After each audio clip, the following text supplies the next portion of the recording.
le soleil, les merveilles du pays, un réveil de fraîcheur et de vie. Ensemble, vivons un moment de nostalgie. Bien le bonjour à vous, bienvenue à toutes et à tous et bon réveil. Nous sommes le mardi 23 février. Comme chaque matin, eh bien, le bonjour d'Algérie débarque chez vous.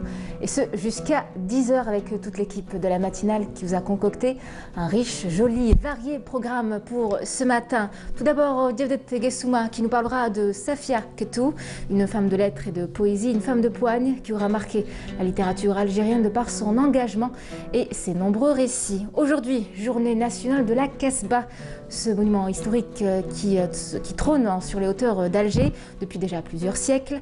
Il sera question de son histoire révolutionnaire. Pour en parler, nous aurons le président de l'association Les Amis de la Rampe Louni Areski Casbah. L'école Svetover, et oui, notre chroniqueuse Fela Braz nous donnera ses précieux conseils pédagogiques en revenant cette fois sur la place de l'environnement dans le cursus scolaire de nos enfants. L'enfance, il sera également question avec notre deuxième invitée, Hanan Ben Mediouni. Elle est rédactrice d'un magazine éducatif au nom très évocateur, Romaïda, littéralement cache-cache. Oui, c'est vraiment le nom de ce magazine. Cela juste avant de recevoir notre dernier invité. Il est ingénieur au CRAG. Il nous fera rêver avec un voyage dans l'espace. Nous reviendrons avec lui sur les dernières nouvelles de la mission Persévérance sur la planète rouge Mars, une révolution scientifique. Restez avec nous, vous en saurez bien plus tout au long de cette matinale évidemment. Tout cela et bien d'autres surprises vous seront gracieusement présentées dans votre programme favori, Le Bonjour d'Algérie. Mais avant le développement de toutes ces thématiques, évidemment, c'est les nouvelles du temps, votre premier journal météo de la journée.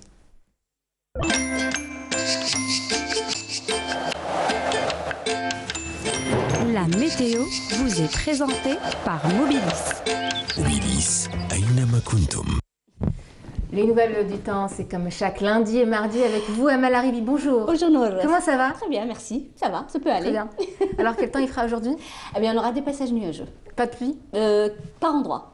Dommage pour vous. Malheureusement. C'est à vous. Oui. Merci Nour.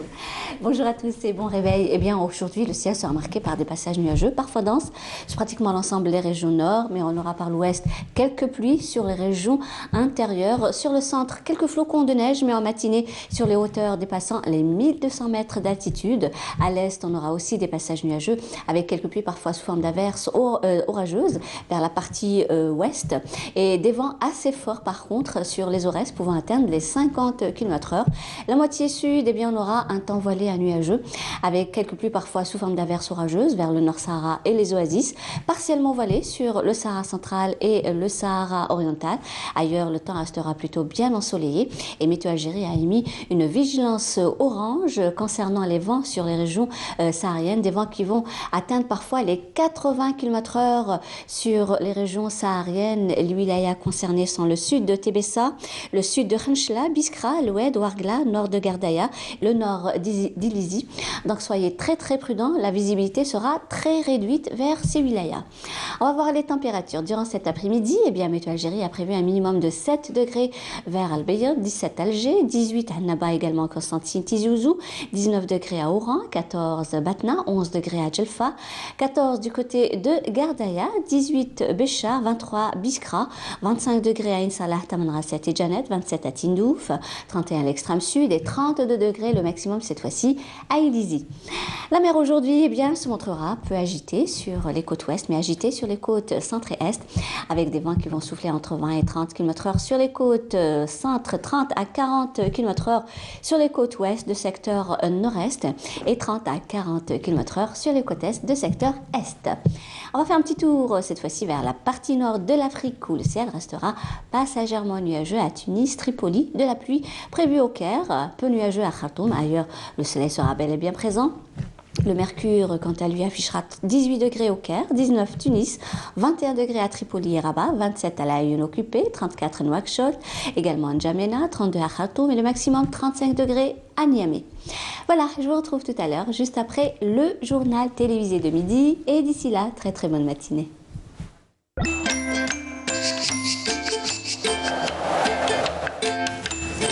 La météo vous est présentée par Mobilis. Mobilis, Aynama Kuntum. Les nouvelles du temps. Merci Amel Laribi. C'est moi. Merci, on vous retrouve du coup après midi Et 19h, comme d'habitude. Toujours, très belle journée à vous. Également. C'est en musique qu'on entame cette matinale avec le tube Yima Azizin de reprise, une reprise, elle est signée Nasser Ziouch. Je vous laisse apprécier.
Diawdet Guessouma, bonjour Diawdet. Bonjour. Comment ça va? Ça va, très bien.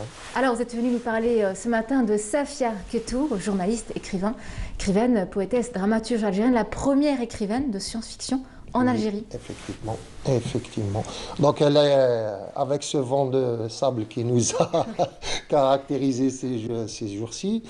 Donc c'était bien de faire cette correspondance, puisqu'elle elle vient de Ensfara. Oui. Ensfara, c'est un peu dans les environs de Naama, c'est vraiment les oasis, la steppe, les grandes étendues. Bon, donc Zohra Rabhi, c'est son nom d'origine, son vrai nom, elle est née en 1944. Et donc elle adopte après elle va adopter le pseudo de Safia Ktou, Safia pour Ensfara, qui est la source pure, d'eau pure, et Ktou, le nom de famille de sa maman. Donc, Safia Ktou est vraiment un personnage lunaire, hein, lunaire dans tous les sens du mot.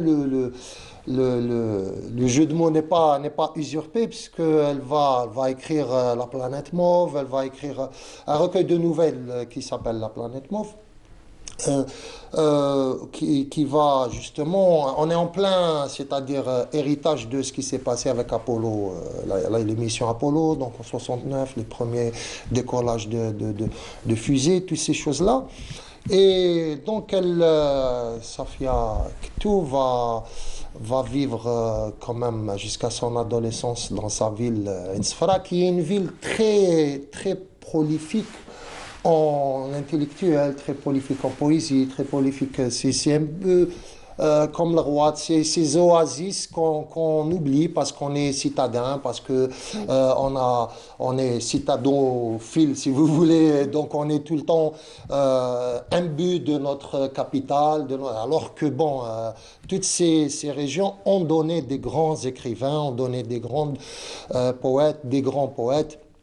Elle était d'ailleurs aussi très férue d'Isabelle Eberat, qui a eu quand même un parcours, une destinée très, très, très forte, très puissante.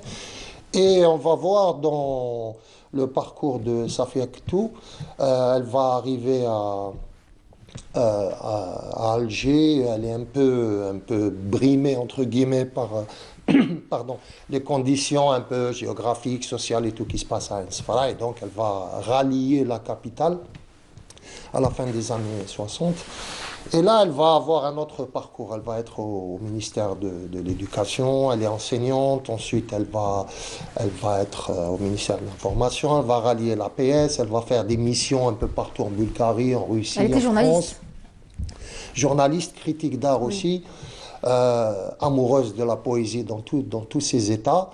Et elle va écrire pendant qu'elle est adolescente à Ensfara, elle va écrire quand même une série d'ouvrages, Ami Sitar par exemple, qui est un recueil de poésie, qui a d'assez bonne qualité. Et ensuite, Planète Mauve va s'intéresser un peu, comme je disais tout à l'heure, dans cet esprit de conquête de l'espace, toutes ces choses-là, de guerre froide. C'était une ambiance assez propice à l'écriture, si vous voulez, à cette radiation ou irradiation de talent et tout. Et il ne faut pas oublier que dans les années 60, l'Algérie, et Alger particulièrement, était la capitale, bien sûr. Bon, on pouvait voir Eldridge Cleaver des Black Panthers circuler à Alger, on pouvait voir le plus grand réalisateur. Il y avait les mouvements, si vous voulez, de libération, tout ça, on les a tous eus quasiment, n'est-ce pas? Et donc, on a eu l'OLP, on a eu la RASD, on a eu le TA, on a eu plein de mouvements, même les Angolais, tout ça. On a vraiment eu on les a tous accueillis. Et pour la littérature, croyez-moi, c'est quand même quelque chose. Donc, Safia Ktou va s'intéresser pas seulement à la science-fiction, avec Planète Mauve, où elle fait 17 nouvelles. Donc, 6 de ces nouvelles ont été écrites à Ensfara pendant son adolescence. Et les 11 autres ont été écrites au fil de son parcours algérois, si vous voulez. Et donc c'est intéressant puisqu'elle ne va pas seulement s'intéresser à la science-fiction comme étant une conquête, parce c'est des allégories. Même ces éléments de science-fiction sont des allégories, donc elle va parler de la situation des femmes, mais elle n'est pas féministe. Oui. Elle va dire que tous les hommes, en général, doivent avoir leur épanouissement pour qu'ils puissent se développer. Ce n'est pas juste, elle va mettre les hommes et les femmes à égalité. Même dans son travail, dans son travail artistique, elle va préciser ces choses-là. C'est-à-dire, c'est entre guillemets, une militante du développement, une militante si vous voulez, de l'épanouissement de l'être. Et elle va écrire des nouvelles qui vont parler des éboueurs, les hommes de l'ombre, l'armée des ombres. Mais elle parle de beaucoup de choses. Elle parle d'amour, voilà, de politique, de patriotisme. Voilà, forcément. Elle est très résiliente, même si elle a eu une destinée tragique qu'elle a maîtrisée. Elle s'est envolée comme Icare s'est envolé pour chercher cette lumière qu'elle sublimait autant. Parce que elle adorait l'aube, elle adorait l'aurore, elle adorait et tout son être irradier et laisser entrer la lumière. Donc, elle a fait beaucoup de travaux. D'abord, elle a fait beaucoup d'articles et tout, mais les articles étaient dus aux choix éditoriaux, bien sûr, de son côté journaliste. Et aussi, elle a beaucoup produit sur les laissés pour compte, sur l'urbanité, sur la politique. C'était une femme rebelle, mais rebelle dans son genre. Elle était très en avance sur son temps, donc avec beaucoup d'écriture quasiment de 69 questions qualité d'écriture et jusqu'à sa disparition à la fin des années 80. Il y a aussi beaucoup de gens pour décrire Safi Akhtou vont parler de ses nouvelles, du fait qu'elle a écrit dans la science-fiction, qu'elle a fait beaucoup de travaux à ce niveau, mais une pour la comprendre, il faut, je crois, lire Cris d'encre, qui a été écrite en 1976. Et là, elle parle... c'est comme si elle écrivait un jardin secret dans lequel elle parle des montagnes, des dunes, des gens qui lui pesaient, de ses relations avec beaucoup d'autres personnes, et notamment les hommes avec qui elle a eu beaucoup de déceptions. Oui. Parce qu'elle parle d'hommes, si vous voulez, comment dire, lâches, qui pensent à leur petit intérêt, toutes ces choses-là. Donc je pense que dans cette solitude, déjà en 1976, était déjà dans Cris d'encre. C'est vraiment quasiment autobiographique. Justement, on comprend beaucoup Elle aborde des questions sociales, donc elle parle de misère, d'injustice, de racisme, d'exploitation également, et tout en ingérant des éléments autobiographiques. Autobiographiques et sociétaux, oui. C'est-à-dire où elle parlait de la société qui l'entourait, d'une manière vraiment très puissante. Son écriture est assez... c'est-à-dire on va trouver des espaces de repos quand on va lire ses nouvelles, où elle est très fantaisiste, très agréable, très dépaysante aussi, parce qu'à l'époque, bon, on va un peu rire maintenant, parce que si je vous posais la question, est-ce qu'on peut faire un incendie sur la Lune ? Ça sera quelque peu difficile, parce qu'il n'y a pas de vent chaud. La Lune, pas encore. Voilà, on est allé sur la Lune, oui. Quand même. Là, voilà, oui. On ne peut pas, parce qu'il y a l'ascendance, enfin, air chaud, air froid, fait que la fumée va se poser à terre. Et donc, voilà. Ce qui fait qu'aujourd'hui, les éléments de science-fiction de son époque et de nos jours, aujourd'hui, on va penser à habiter sur Mars. Et alors que, bon, avant, la Lune, c'était déjà, toucher la Lune, c'était déjà un exploit. Mais elle est très intéressante à découvrir, même s'il y avait on allait faire des rééditions de son travail, ce qui est très important, parce qu'elle a un corpus. Le corpus, c'est qu'elle parle des femmes, elle parle des hommes, elle parle des enfants, elle a fait, par exemple, un recueil pour les enfants qui est formidable, hein, c'est-à-dire que...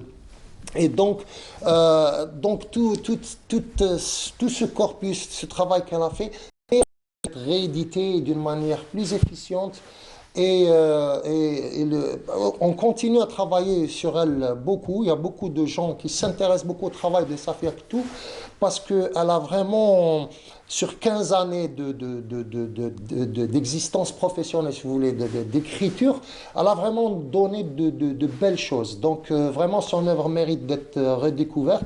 Mais je remercierai par exemple Saïd Khatibi Del Khabar, Nabila Senjak, Amir Boudaoud, Difla Abdelkader, parce qu'ils ont travaillé sur elle.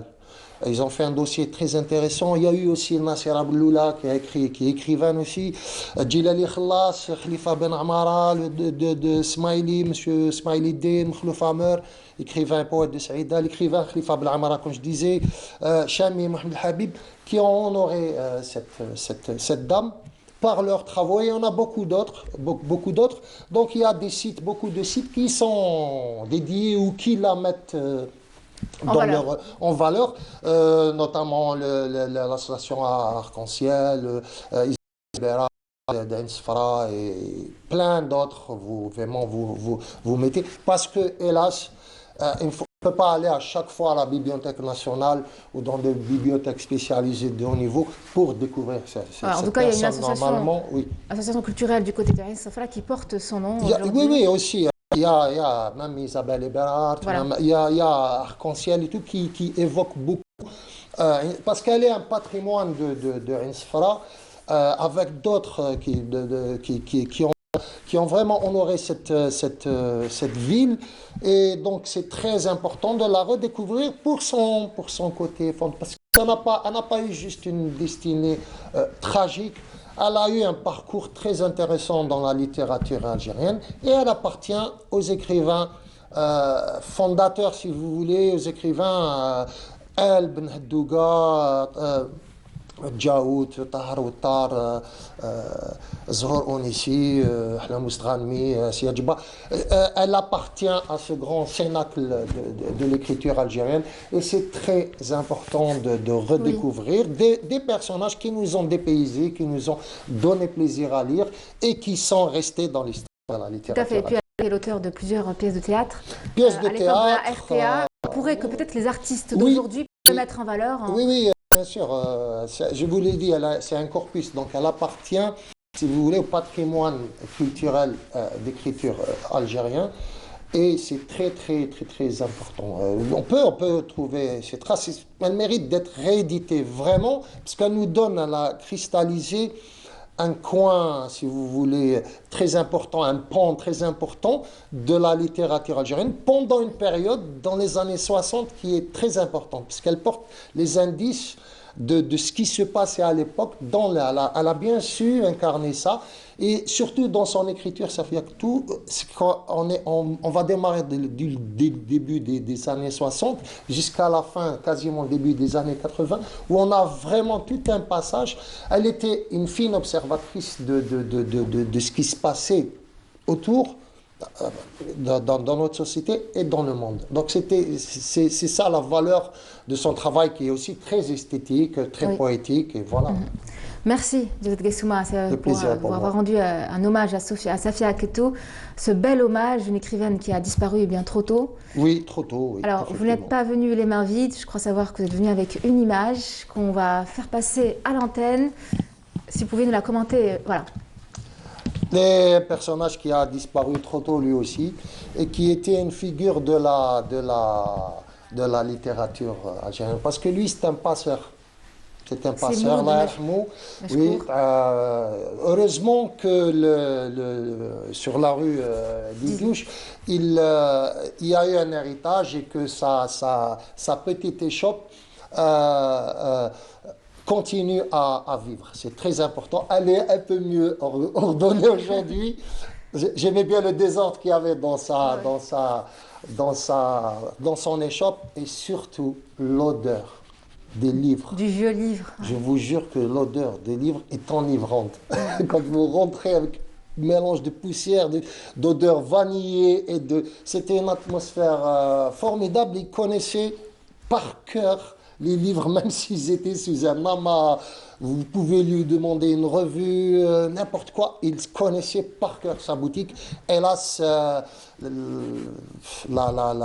stupidité humaine a fait qu'il parte d'une manière tragique. Et Vous voilà. a quitté il y a 5 ans, quand on lui rend également hommage ce matin. Ça passe vite. Et nous lui rendons hommage c'était un passeur entre tous ceux qui écrivaient. Lui, il était un passeur entre Stendhal et nous, par exemple. C'est quand même... C'est comme quelque chose. Ou alors Assia Djupar, voilà. Ouais. C'était quand même... voilà, ça, c'est des L'un personnages des qui plus grands méritent... bouquinistes Voilà, qu'Alger ait connu, l'un des premiers d'ailleurs, qui était vraiment dans l'efficacité, dans l'humanisme. Voilà, c'est aussi simple que ça. C'est un homme. Voilà. Merci David Kessouma, Merci à merci vous. pour ce double hommage rendu ce matin. Le premier rendu à Safia Aketou, donc la première écrivaine de science-fiction en Algérie, partie beaucoup trop tôt, ainsi qu'à Mouloud Meshkour, dit Ami Mouloud d'Alger, bouquiniste d'Alger. Merci beaucoup, on vous retrouve mardi prochain. Inch'Allah. Très bien, Avec rendez-vous plaisir. pris. Notre amie journaliste Samia Abouarour est partie à la rencontre d'une jeune universitaire âgée seulement de 21 ans. Elle est licenciée en langue française et elle a appris l'allemand et le chinois, pendant le confinement, a perfectionné son allemand et son anglais également, joue la guitare. Elle est pleine de surprises. Portrait de Fatima Belaïdi, regardez. Si pour certains, le confinement est synonyme du chaos et d'ennui, pour Fatima, c'est une période plutôt enrichissante, car elle a décidé d'apprendre plusieurs langues étrangères, notamment l'allemand et le chinois.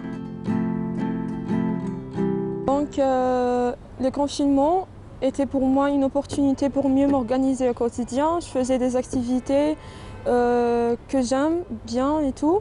Après tout, voilà, donc je suis très intéressée par la culture chinoise et la culture d'autres pays. Donc, au bout de 6 mois, j'arrive à parler chinois, j'arrive à comprendre et à écrire également. Et je faisais des vidéos au quotidien. Quand je fais du shopping ou bien quand je parle avec mes amis, je leur propose de deviner des mots en langue chinoise et je fais une comparaison. Voilà, c'était pour moi très amusant. Ce n'était pas difficile parce que ça m'intéresse vraiment. 欢迎来到我的一次 YouTube 视频，然后我叫 Fatuma， 不是 Fatma， Fatuma 啦。21岁，我学上我学习法语和英语，我也学过德语，但是那是很久以前。 Alors, donc je me présente en allemand. Ich heiße Fatma, ich bin Student, ich bin 21 Jahre alt. English wasn't that hard for me because I grew up with speaking in English. Like I used to watch many movies when I was younger. When I was like 12 years old, I used to listen to pop music all the time. And even with my friends, we all speak like English, and it wasn't that hard for me. 大家好，我是 Fatma， 我21岁，我是大学生，我学习法语和英语，我也学过德语，但是那是很久以前。 De nombreux outils existent, mais avant tout, la volonté. J'ai téléchargé des livres PDF, j'ai fait mes recherches sur des réseaux sociaux et surtout sur YouTube, il y avait des vidéos et tout. À chaque fois, j'écrivais mes cours moi-même et je répétais au fur et à mesure avec la vidéo. 用你的手。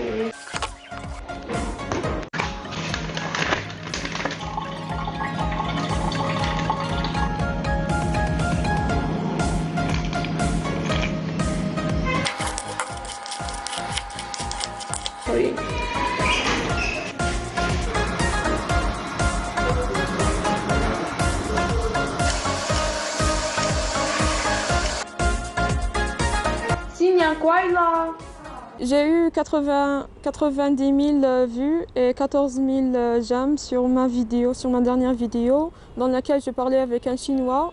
同事，然后我要给他们看看一下。哦，体育，中国语。终于。可以拍视频和你。拍视频。拍视频。Après 6 mois d'apprentissage, Fatima arrive à s'exprimer en 6 langues au moins. Elle parle couramment, à chanter également, un autre talent chez cette jeune fille de 21 ans qui a pu s'imposer lors d'un concours Student Got Talent, où elle a brillé sur scène. Mais pas seulement, elle est aussi athlète et membre très actif dans une association.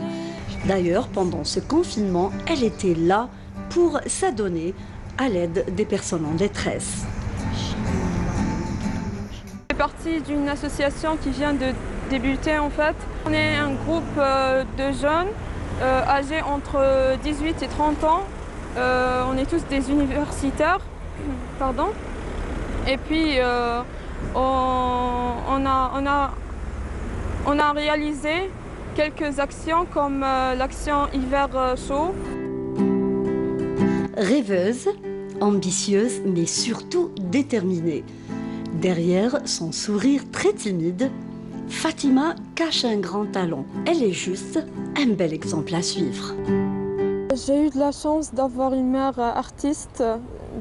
D'ailleurs, ma mère Naziha Rzlan, c'est une artiste peintre qui n'a pas fait d'école elle non plus. Donc je dirais que je porte les gènes de ma mère qui s'est imposée dans le monde artistique.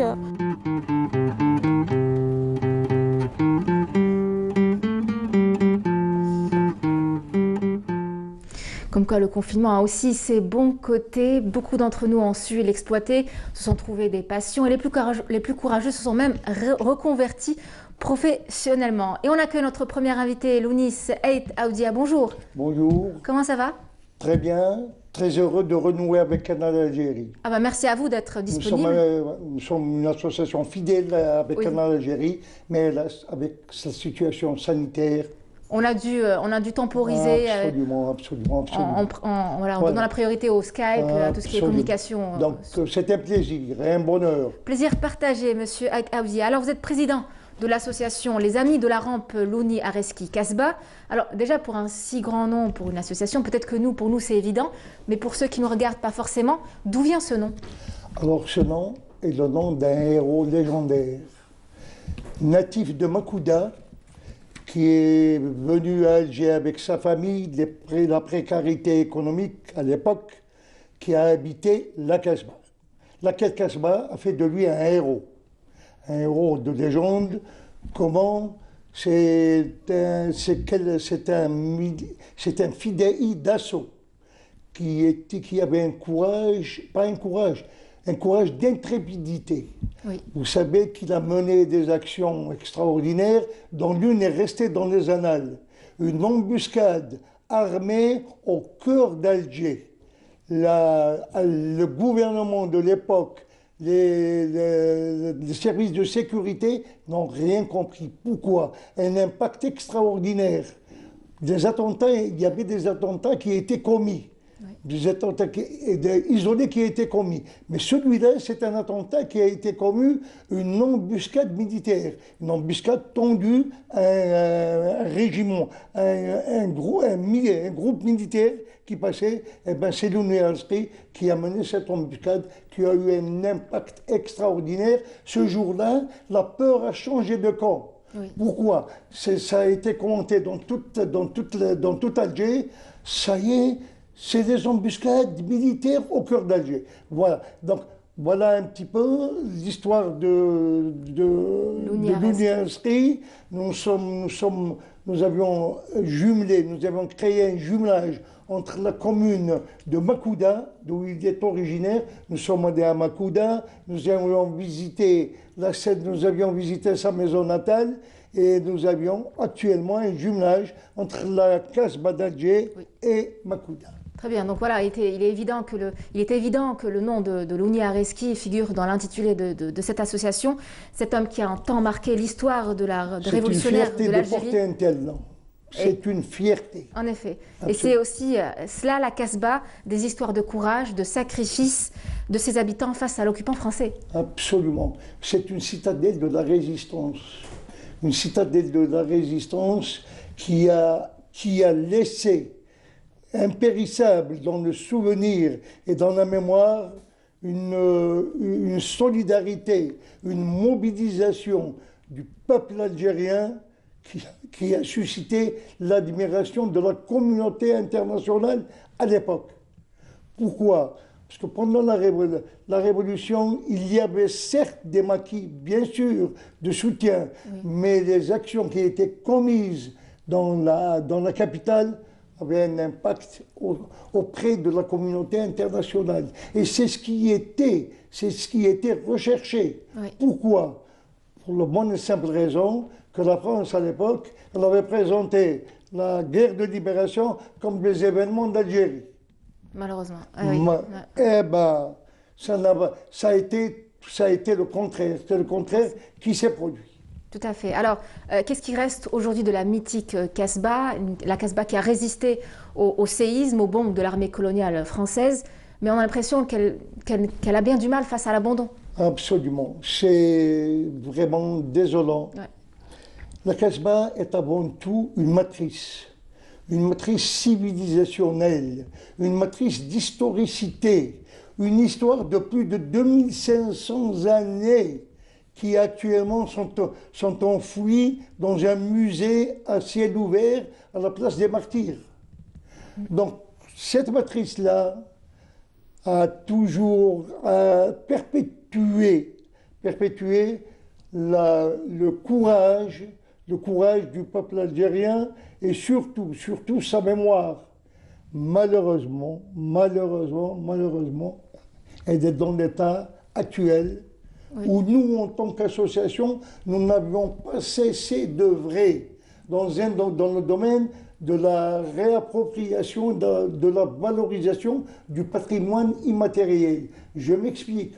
Autant d'actions orientées vers la jeunesse, des conférences, des débats où chaque vestige de la Casbah était repris pour sensibiliser les autorités publiques, les institutions qui avaient en charge la restauration du patrimoine matériel qu'est le bâti de la Casbah.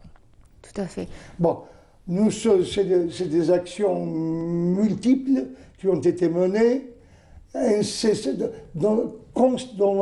en hommage à un immense savant d'universalité, Mohamed Ben Chenab. Oui. Mohamed Ben Chenab, eh bien c'est là où Abdelrahman Jilali nous a invités à son domicile. Nous n'oublierons jamais cette entrevue. Ça a été une entrevue de lumière. Mais toujours est-il que nous a longuement demandé de redoubler d'ardeur pour que la Casbah retrouve son authenticité et son patrimoine est un legs qui doit être transmis aux générations montantes. Alors justement, qu'est-ce qui est fait en termes de restauration de ce site qui nous est si cher pour nous, nous Algériens? Alors, ce qui a été fait, vous savez, c'est des actions sans lendemain. Des séminaires, des réunions, des comités. Mais l'état de la Casbah actuelle, c'est toujours, lorsqu'à l'approche hivernale, c'est des maisons qui s'effondrent. Et ce qui reste de la Casbah doit être sauvegardé. Oui. Nous avions, avec toutes les actions, nous avions tenu, hélas, avec la pandémie, nous avions eu un projet. Il y a eu une conférence internationale sur la Casbah d'Alger, qui était avec l'UNESCO en janvier 2018. Nous avions participé, tous les experts du monde sont venus avec des expériences de leur pays, de leur site culturel. Et bien, ce jour-là, nous y avons cru. Il y avait le ministre de la Culture qui s'est prononcé en disant que maintenant, ça va être la bataille de la Casbah. Des instructions qui ont été données par le président de la République de manière à ce que, imminemment, une action sera entreprise pour la restauration de cette Casbah, la réhabilitation et la restauration de cette Casbah. Eh bien, rien, absolument rien, rien.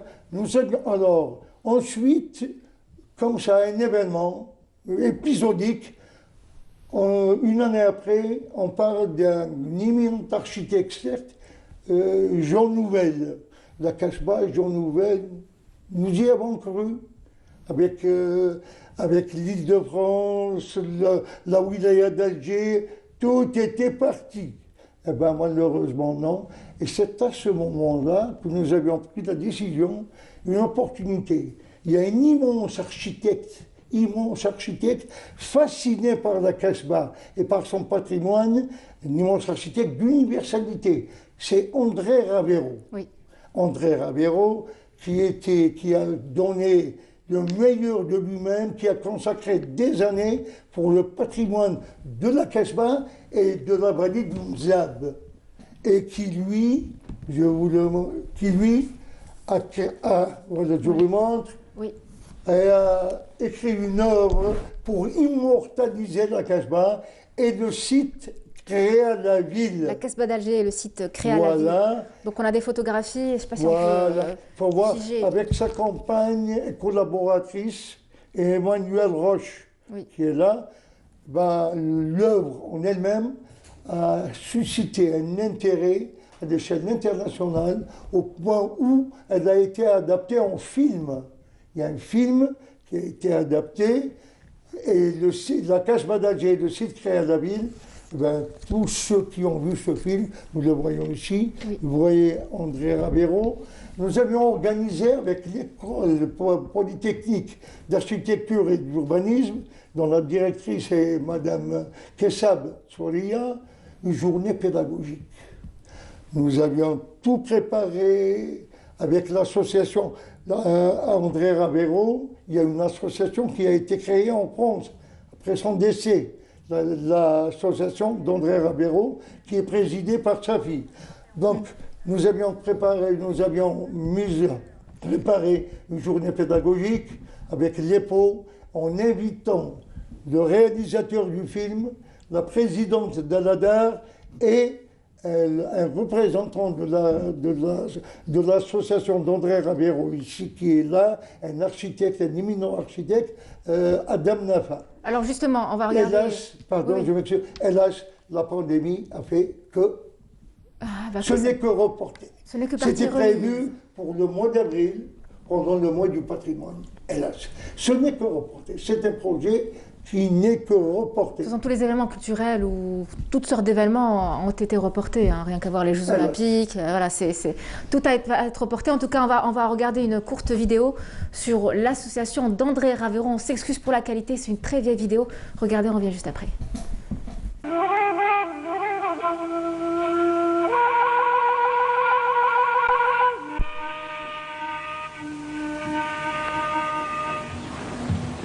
Quelle époque elle est cette mosquée là? Ça, on ne peut pas savoir, ou du moins on pourrait peut-être le savoir si on fait des recherches de l'ordre archéologique. Cette architecture peut avoir 1000 ans comme 50 ans. Et parce que les moyens, avant que le machinisme avec les moyens et des besoins nouveaux s'introduisent, il n'y a pas eu de raison que les formules valables et admises à une période certainement très reculée étaient remises en question si elles étaient satisfaisantes. Or, c'est ce qui arrive dans toutes les périodes précédant le machinisme. Les gens ont abouti leurs recherches.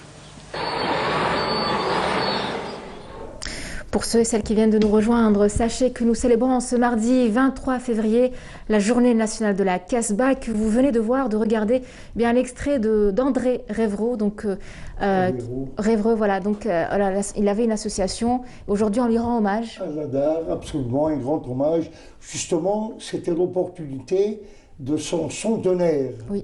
C'était l'opportunité de son centenaire qui a fait que nous avions décidé d'organiser cette journée d'études avec l'école d'architecture. Hélas, le projet n'est que reporté. Que reporter. Alors, Lounis Aït Aoudia, on sait bien que la Casbah est un monument classé notamment au patrimoine mondial de l'humanité par l'UNESCO.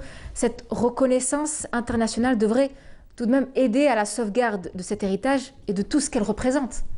Absolument. Des résolutions ont été adoptées lors de la conférence internationale. Des résolutions qui étaient imminentes, selon l'assurance qui a été donnée à l'époque par le ministre lui-même présent, le Wadi Dadje présent. Hélas, cette fois hélas. Maintenant, la Casbah est dans une situation de désolation. Oui, mais phénoménalement. Oui. Il se trouve que cette Casbah suscite toujours un engouement de la jeunesse. Avec le musée à ciel ouvert, que j'appelle le musée à ciel ouvert de la Place des Martyrs, eh ben, tous les samedis, même en cette époque de pandémie, des élèves, des lycéens, des écoliers et des étudiants qui viennent visiter la Casbah, qui viennent à la Place des Martyrs et qui sillonnent toute la Casbah et qui démontrent une avidité de la réappropriation de ce patrimoine. Alors, cela c'est pour vous dire que l'espoir subsiste encore. Oui. Et là, si vous permettez, bien sûr, avec toutes les actions qui ont été menées, nous les avions menées avec l'office de restauration des biens culturels, l'OGEBEC, dont le directeur général était M. Zegar, de très longues années, des actions communes. Bon, M. Zegar n'est plus directeur de l'OGEBEC, il est directeur de la conservation, de l'École nationale de conservation et de restauration des biens culturels. Eh bien, il y a ce dont je voulais parler, c'est la décision du Premier ministre lors de du dernier conseil interministériel pour la sauvegarde de la Casbah. Alors justement, est-ce que vous avez un appel à lancer au pouvoir public, aux autorités locales en charge de... Absolument. Alors, cet appel, c'est notre ultime espoir, c'est cette décision du Premier ministre qui a instruit pour qu'il y ait une feuille de route concrète en mettant en avant la société civile. Il y a une expérience, M. Zegar, en qualité de directeur qui a toute une expérience sur la Casbah, l'association également, eh ben, cet ultime espoir, nous souhaitons être de la partie pour pouvoir voir enfin le jour où le premier tour de manivelle sera donné pour la restauration et la réhabilitation de la Casbah. Nous y croyons, et que cette Casbah nous pardonne. On espère que ça portera ses fruits. En tout cas, on rappelle que la Casbah est toujours habitée, qu'il y a pas mal d'associations comme la vôtre, M. Lounis Aït Aoudia, et de jeunes Algériens du quartier et d'autres quartiers qui la font vivre. D'une Casbah muséale. Bien sûr. Nous voulons une Casbah avec son âme. Nous n'oublions pas que la Casbah est l'âme d'Alger. Sans la Casbah, Alger sera une ville sans âme. C'est très important, c'est vital, et l'histoire nous observe. Sinon, si on n'agit pas, il est temps d'agir. Maintenant, la Casbah fait appel, c'est elle-même, c'est ses rues, c'est son patrimoine, c'est son histoire qui fait appel pour l'action, agir. Il est temps d'agir. Merci pour cet appel, en tout cas on l'a bien entendu. Merci Lounis Aït Aoudia, merci d'avoir été avec nous. Je vous rappelle que vous êtes président de l'association Les Amis de la Rampe Louni Areski Casbah. Merci et à très bientôt j'espère. À très bientôt j'espère. Merci. Allez, place à présent à notre rubrique Il était une fois dans le bonjour. Sabrina Khalifi nous a sélectionné l'extrait du passage du défunt Mohamed Ben Rodouane. On lui rend hommage ce matin. Ensemble, apprécions les couleurs d'Algérie. parler de l'amana. Donc l'amana, c'est un dépôt moral qui est déposé entre nos mains. Et parmi les dépôts qui sont déposés entre nos mains, l'amana, c'est nos enfants. Pris au sens strict, c'est-à-dire nos enfants biologiques, mais au sens large aussi, tous les enfants de la société. Parce qu'ils vivent un certain nombre d'années où ils sont incapables d'attirer le bien pour eux-mêmes ou de rejeter le mal qui peut leur arriver. C'est leur famille, constituée essentiellement d'abord par cette cellule du papa et de la maman, qui doivent assurer pour un certain nombre de mois et d'années leur subsistance, leurs besoins, etc., de toute nature qu'ils soient. Et ensuite, la société autour, évidemment. Par conséquent, il faut savoir que cette charge, ce dépôt doit être préservé dans son intégralité. Alors, comment s'y faire? Et évidemment, c'est très difficile. Et vous avez entendu la chanson sur la maman. Seules les mamans peuvent en parler, parce qu'être présente 24 heures sur 24, 7 jours sur 7, ne pas se dire aujourd'hui je suis fatigué, ne pas se dire c'est une heure très tardive. C'est une responsabilité. C'est une responsabilité. Il faut être présent à côté, parce qu'un enfant peut avoir peur à 2 heures du matin, il peut avoir faim à 3 heures d'après-midi, il peut avoir froid le matin, il faut que sa maman, son papa soient à côté. Donc, l'amana, ça consiste d'abord à former un foyer, une union, pour que ces enfants en arrivant sur Terre. Je rappellerai simplement, parce que nous avons fait plusieurs émissions sur ça, que pour les parents, l'amana, c'est de leur préserver ce petit nid qui est constitué d'abord par la maman et par le papa. Malheureusement, les informations qui nous arrivent tous les jours de ces milliers de divorces prononcés chaque année détruisent d'abord cette amana. Or, l'enfant a besoin de ses 2 parents. Et parfois, l'enfant est utilisé. Alors que s'il y a une déchirure, évidemment, il est la première victime de cette... Par conséquent, il faut leur inculquer, vous l'avez dit tout à l'heure, il faut leur donner un prénom qui soit correct à la mesure de leur espérance plus tard. Il faut leur donner une bonne éducation.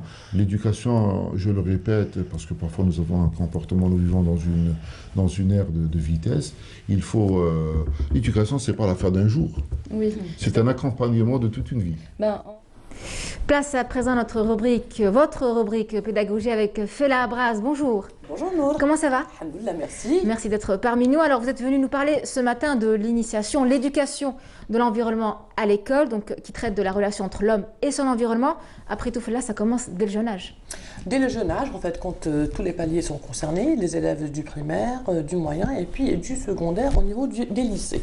Alors l'introduction, en fait, compte de l'éducation relative à l'environnement en Algérie s'inscrit dans une stratégie institutionnelle d'éducation à l'environnement et au développement durable, EEDD. Cette introduction de l'environnement dans le programme scolaire s'inscrit dans l'accord qui a été signé par l'Algérie déjà dans les engagements de l'ONU, et puis au-delà de tout ça, ça a été introduit en 2002 dans tout le programme scolaire. Mais ça s'est réparti en 4 grands items. En fait, quand nous avons une catégorie nature, écologie, vie, nous avons la santé, culture, famille, éducation. Le 3e item, c'est la pollution, menace. Et puis le dernier item, c'est les actions de protection et aménagement. Comment retrouver cela dans le programme scolaire? Ce n'est pas une matière à part entière, c'est-à-dire nous n'avons pas une matière qui s'appelle environnement. Avant, ça existait dans l'ancien système d'éducation, en fait, quand le pédagogique, c'était Dirasat al-Wasat, l'étude du milieu. Mais on s'intéressait aux plantes, aux animaux, un peu de tout. Ça remontait aux années 80. Mais par la suite, actuellement, si on prend les livres scolaires, les manuels scolaires des élèves primaires, ou au CEM, au moyen et au secondaire, nous allons retrouver des pages, en fait, que ce soit en éducation islamique, civique, en sciences, oui, en technologie, et puis même les textes de lecture de langue arabe en français, comment préserver la nature, comment préserver son environnement d'une manière directe ou indirecte. L'enfant devient un acteur et le professeur, ça devient l'acteur majeur qui va initier l'enfant à apprendre comment préserver son milieu naturel, comme on voit sur les images qui défilent maintenant à l'écran. Alors, dans le programme scolaire des élèves de l'école primaire, j'avais dit tous les paliers, les manuels manuels d'éducation religieuse et civique et les manuels d'éducation scientifique, technologique et de géographie, la seconde catégorie offre de meilleures possibilités pédagogiques, en particulier pour l'implication des enseignants et des élèves. Ce sont des cours qui sont longs, qui sont, on va dire, quelque part répétitifs, mais c'est très important pour inculquer, sachant que c'est le rôle de tout établissement scolaire, c'est l'éducation et l'instruction. Éduquer l'enfant par rapport à ce qu'il doit apprendre, par rapport à sa vie sociale, la vie communautaire au niveau de l'école, mais également ce qui doit se passer, son comportement en dehors de l'école. Qu'est-ce qu'il doit faire, quel serait son comportement. Par exemple, c'est une leçon qu'on retrouve dès la première année, premier âge, pas premier âge en fait, dès la première année, à 6e année, à l'âge de 6 ans, durant tous les cours, préserver son environnement, ne pas jeter les ordures par terre, ne pas enlever, plutôt arracher les plantes au niveau des parcs, jeter les ordures dans les poubelles qui sont assignées pour ça.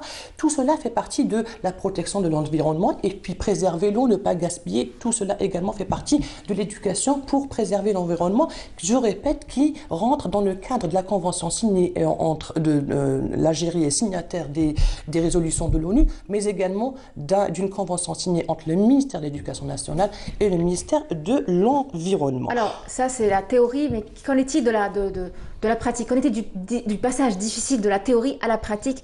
Est-ce qu'il y a des activités qui sont faits pour les enfants? Oui, en fait, qui sont organisés, en fait, quand nous savons très bien, maintenant, durant la pandémie, ce n'est pas assez possible de préparer, d'organiser des sorties pour les enfants, mais sinon, ça existe. Par exemple, si les enfants font une sortie au niveau des vestiges, par exemple, ils partent à Churchill ou par exemple à Tipaza pour voir les ruines romaines, par exemple, c'est très important de regarder ce qu'on a comme patrimoine matériel, mais le c'est que ce n'est pas réellement préservé. Si on trouve des ordures un peu partout, si les plantes sont arrachées, on retrouve des souches d'arbres, où est-ce qu'il est passé l'arbre? On devrait inculquer tout ça aux enfants, qu'il y ait plus de sorties sur le terrain et qu'on apprenne ce qui doit être préservé. L'eau, la nature, le soleil, et puis l'apport du soleil, l'apport du vent, tout ce qui est énergie photovoltaïque, énergie éolienne. Ça, l'enfant apprend ça à l'école. Mais, je redis toujours ça, pour que l'enfant apprenne et assimile, il faudrait qu'il voit. Dès qu'il voit, il va assimiler plus la chose parce qu'il croit au concret. Parallèlement, mais le hic qui se pose, l'école fait son rôle, joue son rôle, on va dire à 80%, parce qu'il y a certains élèves qui ne comprennent pas. Pour quelle raison? Parce que les adultes, l'enfant ne va pas vivre à l'école, simplement il sort, il va fréquenter des adultes, c'est-à-dire ou sa famille, les membres de sa famille, sa grande famille ou la société. Alors, le hic, c'est que quand il voit le comportement des adultes, sachant par exemple, si je conduis mes enfants à l'école en voiture, à l'école, il apprend quelque chose, il apprend qu'il doit respecter l'environnement. À la maison, je lui interdis de jeter des ordures, c'est tout à fait normal, par terre, il y a une poubelle, mais le hic, si je suis une maman et je conduis une voiture, je prends mes déchets et je les jette par la fenêtre. L'enfant forcément reproduira la même chose, même schéma que son parent. En fait, quand il y aura quelque part l'amalgame dans sa tête, il va se dire maman dit quelque chose à la maison, il fait autrement en voiture. Par exemple, ou si on sort, si je mange quelque chose dehors, et puis il va se demander où est-ce que je vais jeter les papiers, je lui dis jette par terre. Ça, c'est ça le hic en fait. Quand l'école, si elle instruit, elle éduque les enfants. Si les parents instruisent en fait, quand ils éduquent leurs enfants à la maison, mais le comportement des adultes est tout à fait, je ne généralise pas, mais soyons réalistes, ce qui se passe dehors, on ne peut pas être propre à la maison et être sale dehors.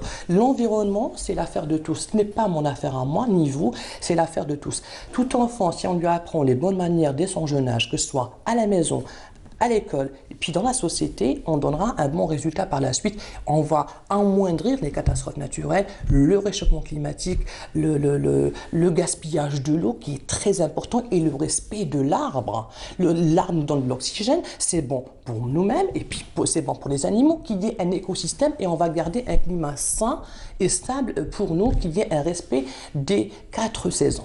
Il faudra justement amener les enfants à se questionner sur les problèmes qui les entourent en se plaçant dans une démarche de développement durable.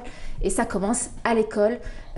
À l'école algérienne, qu'est-ce qui se fait aujourd'hui? Alors, qu'est-ce qui se fait actuellement? Le constat, en fait, quand le livre scolaire, le manuel scolaire, on a intégré des cours, il y a des leçons qui sont bien définies, essentiellement dans la matière de géographie, dans les différents paliers qui traitent d'une manière qualitative et quantitative du grand, en fait, des grands nombres de thèmes liés à l'environnement, que ce soit la pollution, les menaces, les déchets industriels, les déchets toxiques par exemple, la santé corporelle, l'hygiène corporelle et l'hygiène de son environnement. Ça, c'est du concret. Mais savoir si l'enfant a tout assimilé, il faudrait qu'on voit leur comportement. Si je prends un lycéen, par exemple, qui a suivi tous ces cours, ce genre de cours, depuis son jeune âge, depuis 2002, je répète que ça a été introduit. C'est une convention entre le ministère de l'Éducation nationale et l'environnement. Est-ce que ça a été respecté? Est-ce que le comportement a changé depuis le temps? C'est-à-dire, est-ce que celui qui était enfant hier, maintenant devenu adulte, est-ce qu'il a un bon comportement dans la société? Si je pars, par exemple, au niveau des universités, je me rappelle très bien, par exemple, il y avait des enfants, il y avait plutôt des universitaires qui arrachaient des fleurs. Et ça, je trouve que c'était anormal. Si t'es un enfant, il va se dire, je vais offrir ça à ma maman. Mais un universitaire devrait donner l'exemple. C'est-à-dire, est-ce qu'on a failli quelque part? Je pense que c'est parce qu'il manque le concret. En termes d'activité, qu'est-ce qui est fait aujourd'hui? Je parle de travaux pratiques. Est-ce que les élèves sont amenés à travailler avec des matériaux recyclés ou des cours carrément en pleine nature? Ce sont des activités, on devrait peut-être s'orienter vers ça. On avait parlé déjà lors d'une thématique au niveau du Bonjour d'Algérie. Les activités manuelles sont de plus en plus réduites. Il n'y a pas assez de temps, en fait. Déjà actuellement, le fait qu'on ait réduit les cours à 45 minutes, je pense qu'il n'y a pas assez de cours où les enfants vont se retrouver vu la pandémie. Mais simplement, si on réintroduisait des cours manuels où il y a le recyclage, on va en parler aux enfants. Par exemple, une bouteille d'eau, on pourrait la découper pour faire quelque chose de pratique, en fait. Quand c'est pas pour la décoration. La décoration, c'est bon, c'est OK, on sait ce que c'est. Mais que ce soit pratique, on peut recycler. Le recyclage, ça va devenir, en fait, si ailleurs, c'est un mode de vie, on devrait l'avoir dans quelques temps. Alors, je répète simplement qu'on n'a pas assez de séances manuelles, en fait, que c'est bien d'avoir des cours, mais il faudrait savoir si l'enfant a accepté, a assimilé, et puis est-ce qu'il met en pratique ce qu'il a appris. Il doit y avoir des outils et des moyens qui soient pertinents dans l'enseignement de l'environnement à l'école. Voilà, ça viendra, je pense, parce que l'Algérie s'inscrit dans cette lignée, et je pense qu'elle fera en sorte, j'espère qu'elle fera en sorte que le système éducatif soit de plus en plus conscient pour intégrer des cours, des séances pratiques, pour qu'il y ait une préservation de l'environnement, pour un développement durable, pour une vie saine pour nous et puis pour les générations futures, c'est ça. Merci. En tout cas, Felabra, si des efforts ont été accomplis, on est encore loin du compte, encore plus loin, alors qu'il est où l'urgence écologique est l'une de nos priorités, si ce n'est pas la priorité. Merci d'avoir abordé ce sujet. Restez avec nous en parlant de causes environnementales initiées chez l'enfant. La jeunesse s'engage en musique. Beaucoup de très très jeunes artistes, comme les Kids United de la nouvelle génération, forment la Green Team, Les Enfants du Monde, une chanson écrite par Slimane.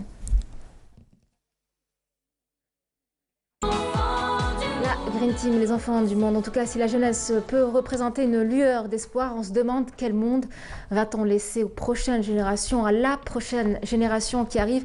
Une chanson sortie donc en août dernier. Et sachez que pour chaque disque vendu, une petite maudite somme est reversée à une fondation qui lutte pour la préservation de notre environnement. C'est déjà ça. Voilà.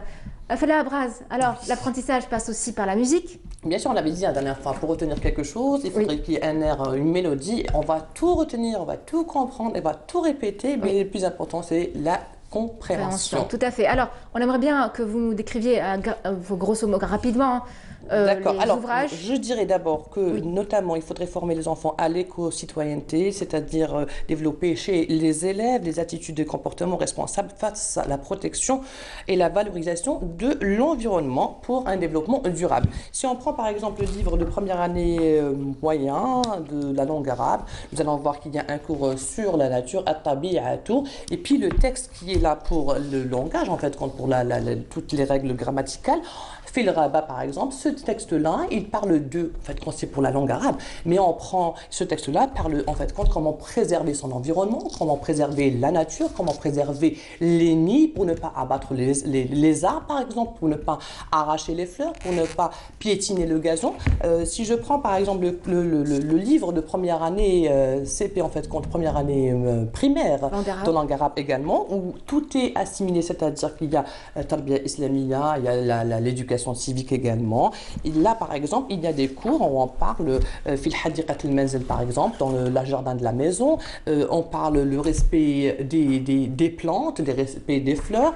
Il y a un cours également où on parlera également de l'importance de l'eau, ne pas gaspiller de l'eau, ne pas se brosser les dents, par exemple, en laissant le robinet ouvert. Il faudrait prendre un verre et pour se rincer la bouche, par exemple. Si je prends également le livre de première année moyen de la géographie, il y a plein de cours, je ne peux pas, les marque-pages ont été enlevés, mais il y a plein de cours qui parlent en fait compte du climat, du réchauffement climatique, de la couche d'ozone. Tout ça a été bien défini, ce n'est pas la bonne page. Et on parle également de la Soukan Welbi, en fait, contre la population et l'environnement. C'est très important parce qu'on parle également des déchets toxiques, en fait, quand on parle des éjections de CO2. Ça, c'est très très bien défini dans les cours de première année moyen, et puis également au lycée et également au primaire durant tout le cycle. Mais simplement, il faudrait que l'enfant assimile, comprenne, et que en dehors de l'école, que les parents, premièrement, les parents, je dis, qu'ils aient un comportement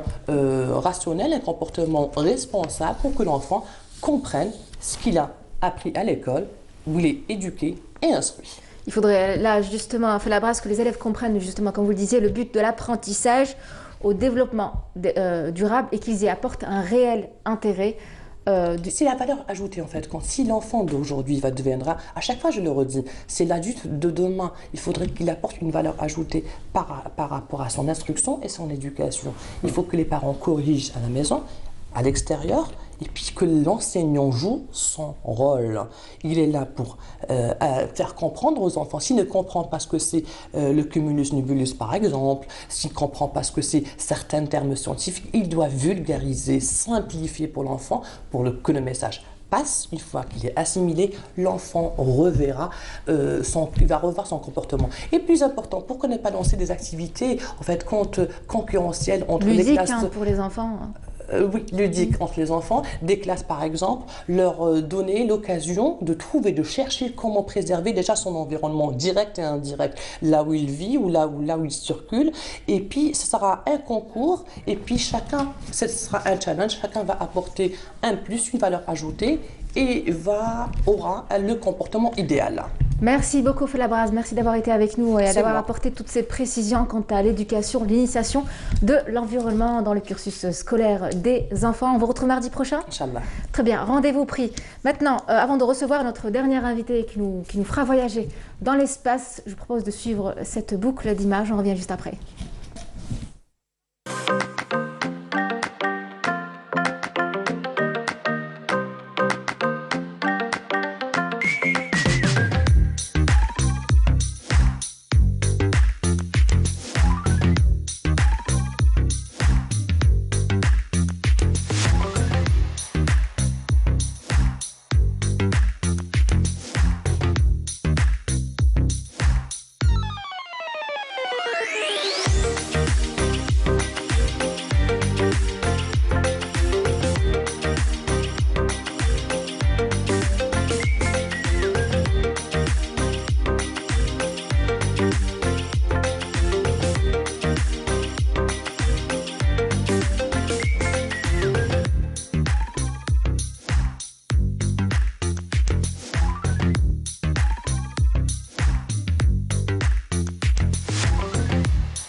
Une peinture algérienne aux normes internationales. Tous vos besoins en peinture intérieure, peinture métal, préparation de support ou peinture extérieure, choisissez Coral Peinture. Coral peinture, c'est l'IMA. C'est l'IMA à faire.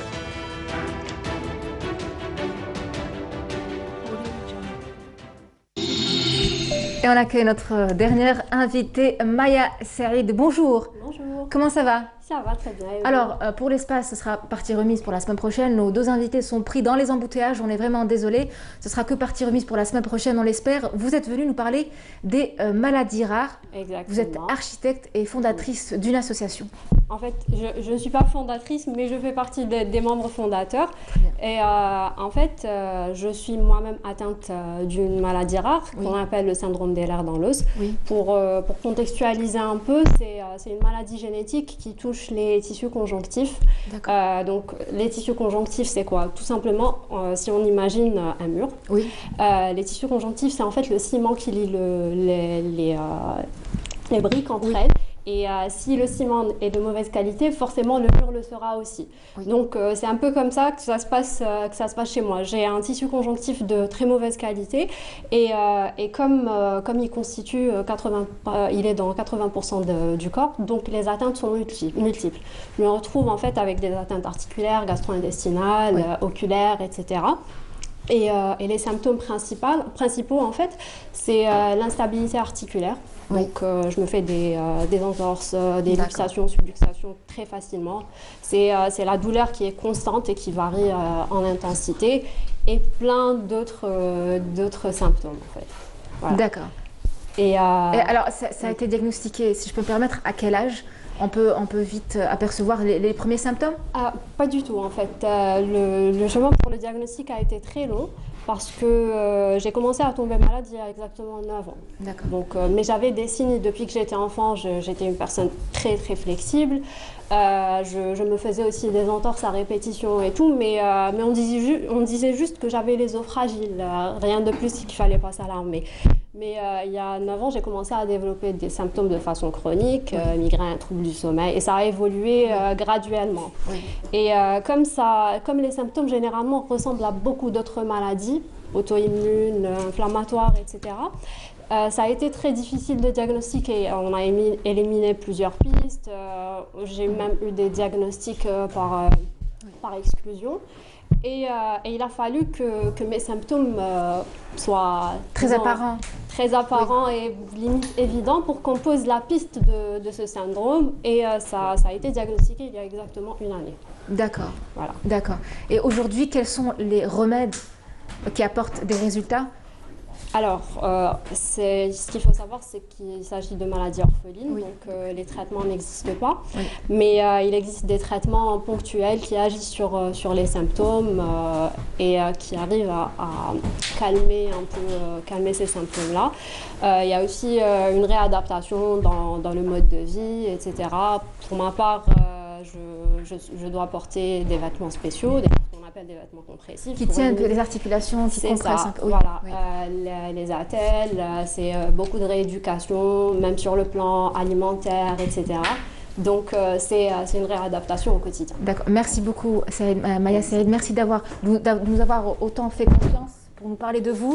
En tout cas, on vous retrouvera pour le prochain numéro dans Santé Maï. Exactement, et là où je parlerai de la Fondation Mayra, qui est la fondation pour les patients atteints de maladies rares, auto-immunes et invisibles en Algérie. Donc on regroupe tous ces patients-là au sein de cette fondation afin de les aider du diagnostic à la prise en charge, dans tous les aspects, on va les accompagner, les aider à l'information, etc. Merci beaucoup d'avoir été avec nous, d'avoir fait confiance à nos amis téléspectateurs. Maya Saïd, merci. Vous êtes finalement arrivé, monsieur Djounay Baba Aïssa, comment ça va? Ça va. Il y a le problème de, le problème de l'encombrement. Forcément. Surtout à ce niveau-là, au niveau du 21 boulevard des Martyrs. De Bouzaréa, donc c'est assez... je sais ce que c'est. Je sais ce que c'est. Alors, vous êtes ingénieur au CRAG? Non, je suis attaché de recherche. Je suis chercheur. Attaché de recherche au CRAG. Tout à fait. Très bien. Donc, au centre de recherche en astronomie, astrophysique et géophysique, et vous allez nous faire voyager dans les étoiles. C'est dans vos cordes? Voilà, tout à fait. C'est possible. Donc, je travaille au niveau du centre de recherche d'astronomie, d'astrophysique et géophysique, ex-observatoire d'Alger. Oui. Et donc, ma spécialité, c'est les astéroïdes et bien sûr la planétologie. Et donc, du moment que, en ce moment, on parle de la planète Mars, oui. Donc je vais faire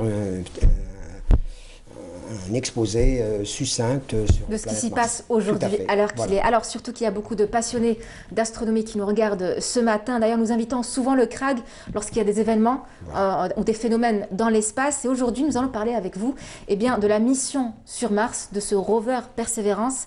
Déjà, vous allez nous expliquer qu'est-ce qu'un rover. Un rover, c'est un robot à 6 roues. Et donc, dans la langue française, on appelle aussi astromobile. Oui. Donc il a la particularité de pouvoir se déplacer sur le sol martien et d'étudier la géologie de Mars et pourquoi pas même chercher des biosignatures, c'est-à-dire est-ce qu'il y avait de la vie passée sur la planète Mars. Oui, il y a de l'eau sur Mars. Oui, on a découvert de l'eau sur Mars. On va visionner une courte vidéo, on revient juste après. Le signal vers Mars Reconnaissance Orbiteur et Mars Reconnaissance Orbiteur. Voilà, je pense qu'il y a un petit souci technique, mais ça reviendra très rapidement. Alors, je rappelle que l'atterrissage de ce robot a pu être suivi par des millions et des millions d'internautes, dont vous, évidemment, oui, tout à fait. Forcément. J'étais collé sur mon ordinateur parce que c'était sur Internet. Oui. Et donc, j'ai suivi... cet exploit. Tout à fait, c'est magnifique. Il faut savoir qu'il n'y avait pas une seule sonde, il y avait 3 sondes cette année. Donc, en été 2020, il y avait 3 sondes, donc la sonde chinoise Tianwen 1, donc la sonde émirati des Émirats qui s'appelle Hope, Amal, donc l'espoir. Et bien sûr, le robot Perseverance. Et ce robot, il a la particularité de pouvoir laisser, comment dirais-je, il va prendre des échantillons et les laisser pour les ramener sur Terre en 2030. Donc voilà, on cherche la vie sur Mars. Oui, alors, est-ce qu'on a pu avoir du son? On a pu avoir du son de Mars? J'ai pas compris votre question. On a pu écouter du son de Mars? Oui, tout à fait. À vrai dire, c'est la deuxième expérience. Au début, c'était sur InSight. Donc, il y avait une sonde spatiale qui s'appelle InSight. Mais il y avait une modulation. Donc, automatiquement, c'était pas vraiment le son. Mais en ce qui concerne Perseverance, il y avait plusieurs micros. Et donc, pour la première fois, on a pu entendre le vent martien. C'est incroyable, c'est en tout cas une révolution scientifique. Et puis bon, on essaie ce n'est pas tout ce qui se dit sur les réseaux sociaux aujourd'hui, comme quoi c'est du montage hollywoodien. Ce n'est pas vrai, c'est vraiment le vrai son martien. Il faut savoir qu'il y a des Algériens qui ont travaillé, ils ont apporté une petite contribution en ce qui concerne la construction du rover Perseverance. On peut avoir des noms? Oui, Melekchi par exemple, le fameux laser qui est sur le robot, et donc il a été fabriqué par l'équipe de Melekchi par exemple. Génial, en tout cas c'est une fierté pour l'Algérie. Alors il a été lancé le 30 juillet dernier, Perseverance? Oui, tout à fait, voilà. Et il est arrivé le 18 février vers... jeudi dernier, voilà. Juste un peu avant 22h, donc une séquence qui a été très suivie par les internautes sur Internet, et ça s'est posé au bout de... Alors, on dit qu'il y a eu 7 minutes de terreur. Pourquoi 7 minutes? Pourquoi? Parce que quand il y a la rentrée atmosphérique, pendant cette rentrée, aucune onde électromagnétique ne peut être captée. Et donc, du coup, c'est automatique. D'accord. Et donc, maintenant, aujourd'hui, les robots, il y a une intelligence artificielle qui fait que tout est automatique. Et donc, donc il y a le parachute, après le largage de la capsule, etc., jusqu'à arriver de la sonde. Et ce qui est bien, je ne sais pas si vous avez eu comment dirais-je, vous avez vu la dernière vidéo qui a été publiée il n'y a même pas 24 heures. Oui. C'est qu'ils ont montré le mât, le parachute, etc. C'était une photo exceptionnelle, ou du moins une vidéo exceptionnelle. En tout cas, 7 minutes de terreur, c'est comme ça que ça s'appelle, puisque l'humain n'avait pas la main, l'homme n'avait pas la main pour agir s'il y avait le moindre pépin. Voilà. Et puis voilà, donc... Il faut savoir aussi que maintenant il y a une course entre les Américains et les Chinois, parce que les Chinois, ils ont fait du 3 en 1. Donc ils ont lancé un orbiteur qui s'est satellisé autour de Mars. Il y a aussi un lander, c'est-à-dire qu'il va atterrir sur Mars. Et il y a un petit rover. Oui. Et donc le petit rover va atterrir, je crois que c'est au mois de mai. Et maintenant, si les Chinois vont gagner le pari, donc il y aura vraiment une, comment dirais-je, une... Oui, il y a la course. Voilà, c'est une course, tout à fait. Voilà. Et bien sûr, pour les optimistes, on peut dire que peut-être dans 2037, l'homme va marcher sur Mars. Pour les pessimistes, ma foi, peut-être en 2040 ou dans 2050. Parce que c'est très difficile d'y aller, parce qu'il faut 9 mois pour arriver sur Mars. Oui. Il faut rester 9 mois et après, il faut 9 mois pour revenir. C'est une question de temps. Là, le temps a une grande importance dans ce voyage-là. Alors, d'après les scientifiques, il y a 3,5 millions d'années, joncher une rivière d'eau à l'endroit où s'est posé le rover de Persévérance. G0, voilà. Le cratère G0. Pourquoi cette fascination pour l'eau? Pourquoi? Parce que dans le passé, la planète Mars avait de l'eau qui coulait à flot. Et donc il y avait un océan liquide, etc. Et à l'époque, l'atmosphère de Mars était assez dense. Donc elle pouvait retenir l'eau. Donc l'eau existait sous forme liquide. Mais il s'avère que la planète Mars est une petite planète par rapport à la Terre. Donc la Terre, elle fait 12 756 km. Mars, c'est la moitié. Et donc, du coup, elle n'a pas pu retenir l'atmosphère. Et donc, tout au long des milliards d'années, l'atmosphère s'est ténue. Et donc, du coup, le vent du Soleil a laminé, si le terme est juste, et donc du coup l'atmosphère ne pouvait plus retenir l'eau liquide, et donc l'eau c'est quelque part évaporé. Voilà, en quelque sorte. Alors, de la vie... l'eau existe sous forme de glace, il existe sous terre. Et donc, on voit les traces, les rivières, etc. C'est-à-dire que l'eau existait sous forme liquide. Ça a fossilisé un peu les chemins. Alors, donc, c'est pour ça qu'on cherche de la biosignature, c'est-à-dire est-ce que la vie a pu se développer dans le passé? Il y a un temps, voilà. Alors, de la vie sur Mars, peut-être ailleurs, hein, pourquoi pas? Est-ce que vous faites partie des sceptiques? Au contraire, vous pensez, dur comme fer, que on n'est pas seul dans l'univers? Bon, cela va de soi. Ah oui. Si on parle par exemple du système solaire, je peux vous donner un exemple. Par exemple, le satellite de Jupiter qui s'appelle Europe. Oui. Donc c'est une boule de glace et sous cette glace, il y a un océan liquide salé. Et donc ça, c'est le satellite de Jupiter. Il y a aussi Titan.